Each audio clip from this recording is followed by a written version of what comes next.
этом видеоролике я хотела бы попробовать показать, как я пыталась сделать картину из пластилина по мотивам вот этой картины Клода Моне, которую вы видели в самом начале.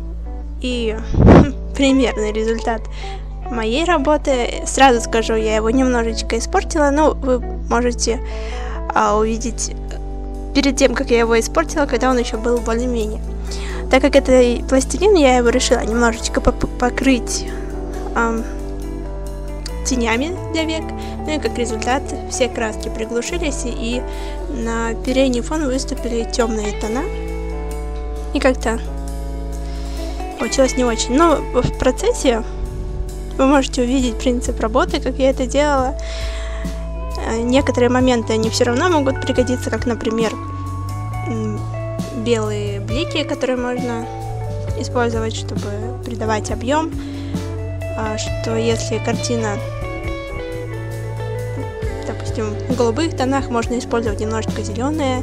Если свет попадает, например, на какую-то часть кувшинки, все равно должно быть видно немножко зеленого. Такие моменты, которые я усвоила для себя. Сразу скажу, я не художник, и это только пробные варианты сделать что-нибудь из имеющегося пластилина. Ну и побуждение вас тоже попробовать себя в творчестве, потому что это расслабляет и приносит такое, радость, можно сказать.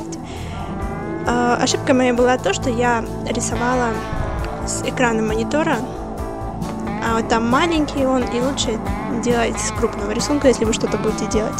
Цвета использовала синие, зеленые, различные зеленые, голубые, красные, белые. В этом видео я буду в основном болтать, легкую музыку сделаю на фоне. Так что, кстати, интересный такой момент, пока в ютубе работала, может быть, вам тоже это пригодится, выкладывала видосики с музыкой, и потом, когда смотрели у меня видосики, я захожу к себе на канал и вижу, что мне предлагают такие же варианты посмотреть, но, естественно, они сыграли или нарисовали, или еще что-то сделали в лучшем. То есть YouTube сам, так сказать, губит на корне мотивацию. Но, в общем, если вы попадете в такую же ситуацию, не отчаивайтесь. С чего-то все начинают, поэтому все будет хорошо. Ну, а в дальнейшем посещайте мой канал, и до скорых встреч.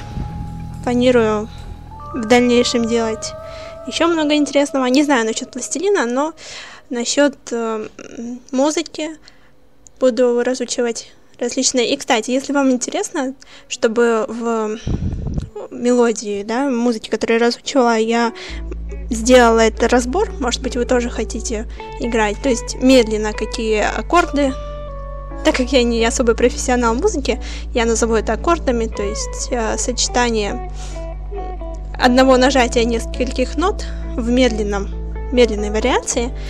Если нужно, пишите в комментариях. Также планирую разобрать графические редакторы, потом новую версию KDE Live, потому что старая уже там есть изменения в ней, и вот мои планы на будущее. Так что оставайтесь со мной. И до скорых встреч!